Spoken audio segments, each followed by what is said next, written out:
بسم اللہ الرحمن الرحیم۔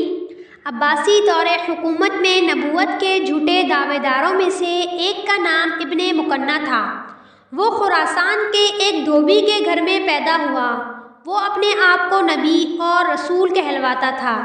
ابن مکنہ کے متعلق مشہور ہے کہ وہ انتہائی زیادہ بدصورت تھا، چنانچہ وہ اپنے بدنما چہرے کو چھپانے کے لیے اپنے منہ پر سونے کے تاروں کا بنا ہوا نقاب استعمال کرتا تھا۔ بدصورت ہونے کی وجہ سے لوگ اس سے کراہت محسوس کرتے تھے اور اس کو قریب نہیں آنے دیتے تھے۔ لوگوں کی اس نفرت کے سبب اس کے دماغ میں یہ بات بیٹھ گئی کہ اسے لوگوں پر حکمرانی کرنی ہے۔ چنانچہ اس نے دیگر علم سیکھے اور کئی سال تک اپنے گاؤں سے غائب رہا، اور پھر نئے انداز میں واپس آیا تو لوگوں کے سامنے نبوت کا دعویٰ کر دیا۔ جاہل اور احمق قسم کے لوگوں نے اسے نبی تسلیم کر لیا تھا اور اس کے گرد جمع ہو گئے۔ اس نے کچھ چلاک بندے اپنے ساتھ رکھے۔ وہ لوگوں کو یہ یقین دلاتے کہ یہ نبی ہیں اور اس کی نبوت پر ایمان لانے کا کہتے تھے۔ ابن مکنہ نے اپنی چرب زبانی کی وجہ سے کچھ عرصے میں اپنے پاس اچھے خاصے پیروکار جمع کر لیے۔ پھر اس نے اپنا ایک لشکر تیار کیا اور ایک قلعے پر قابض ہو گیا۔ بنی عباس کے خلیفہ نے لوگوں کو اس شر سے بچانے کے لیے ایک عظیم الشان لشکر روانہ کیا۔ ابن مکنہ قلعہ بند ہو کر بیٹھ گیا، مگر دشمن بھی اتنی جلدی واپس جانے والے نہ تھے۔ انہوں نے کئی ماہ تک اسے ڈھونڈا۔ جب ابن مکنہ نے دیکھا کہ قلعہ کے اندر غذائیں ختم ہو چکی ہیں اور اب زیادہ دیر تک چھپ نہیں سکتا، تو اس نے ایک خطرناک فیصلہ کیا۔ اس نے قلعہ کے کنووں میں زہر ملا دیا، جس سے ہزاروں افراد لقمہ اجل بن گئے۔ پھر خود ایک زہریلے تالاب میں چھلانگ لگا دی، جس سے اس کا پورا وجود گل کر ریزہ ریزہ ہو گیا۔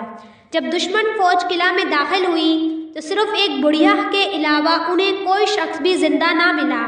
اس بڑھیا نے اتفاق سے زہریلا پانی نہیں پیا تھا، اس لیے وہ بچ گئی تھی۔ لشکر کو اسی بڑھیا نے ابن مکنہ کی موت کی خبر دی تھی۔ عباسی فوج کو ہر طرف لوگوں کی لاشیں ملی، لیکن ابن مکنہ کی لاش انہیں کہیں دکھائی نہ دی۔ انہوں نے اس کو بہت تلاش کرنے کی کوشش کی، لیکن وہ کہیں نظر نہ آیا۔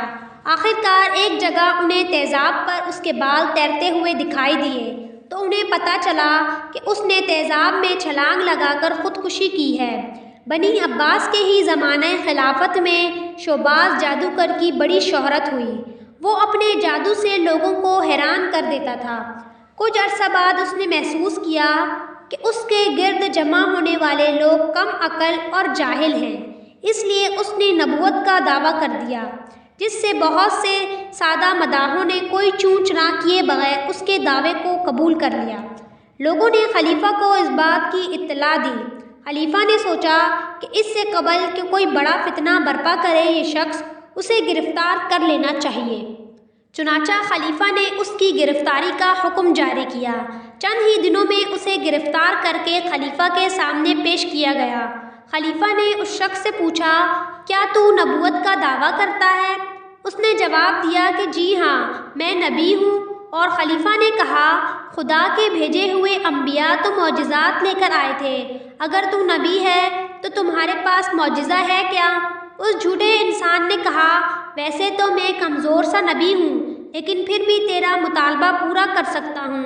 خلیفہ نے کچھ دیر سوچ کر کہا، مجھے اس وقت تربوز چاہیے۔ اس وقت تربوز کا موسم نہیں تھا۔ جھوٹے جادوگر نے کہا، اس کے لیے مجھے 3 دن کی مہلت درکار ہے۔ خلیفہ نے کہا، مجھے ابھی اور اسی وقت تربوز چاہیے، 3 دن کے بعد نہیں۔ وہ جھوٹا شخص کہنے لگا، خلیفہ تم بھی عجیب ہو، اگر تم خدا سے اس وقت تربوز مانگو گے تو وہ تمہیں 6 ماہ بعد تربوز دے گا، جبکہ وہ ساری کائنات کا خالق ہے اور میں تو ایک کمزور سا نبی ہوں۔ اب مجھے بتاؤ کہ رب والے 6 مہینے زیادہ ہیں یا میرے 3 دن زیادہ ہیں؟ اس کا جواب سن کر خلیفہ ہنسنے لگا۔ اس نے محسوس کیا کہ ایک زبان دراز اور شوباز انسان ہے۔ اس نے حکم دیا کہ اسے شاہی مہمان خانے میں ٹھہرایا جائے اور اس کو بہترین کھانے کھلائے جائیں۔ چنانچہ جھوٹے جادوگر کو شاہی مہمان خانے میں ٹھہرایا گیا، جہاں اس نے بہت سی غذائیں کھائیں۔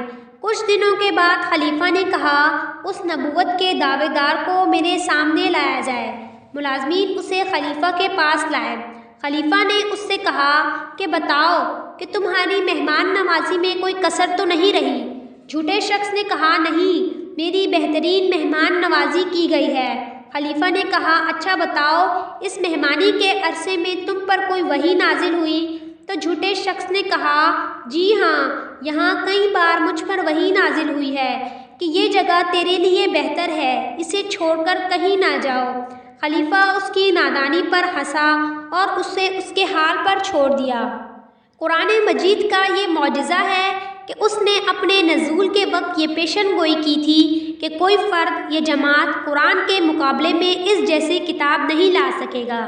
چنانچہ قرآن مجید کی سورۃ البنی اسرائیل کی آیت نمبر 88 میں یہ چیلنج موجود ہے کہ تمام جنات اور انسان اگر مل کر بھی اس قرآن کے مقابلے میں کتاب لانا چاہیں تو بھی اس کی مثال پیش نہیں کر سکیں گے، اگرچہ وہ ایک دوسرے کے مددگار ہی کیوں نہ ہو۔ جس زمانے میں قرآن مجید نازل ہوا اس وقت عرب کی سرزمین پر سب شاعر جمع ہوتے اور جس شاعر کا کلام سب سے اچھا ہوتا اسے چمڑے کے اوراق پر لکھ کر خانہ کعبہ پر لٹکا دیا جاتا۔ جب قرآن مجید نازل ہوا تو عرب کے لوگوں نے اس کا مقابلہ کرنے کی بڑا تباہ آزمائی کی، لیکن انہیں منہ کی کھانی پڑی اور کوئی بھی ادیب شاعر اس جیسا شاندار کلام پیش نہ کر سکتا۔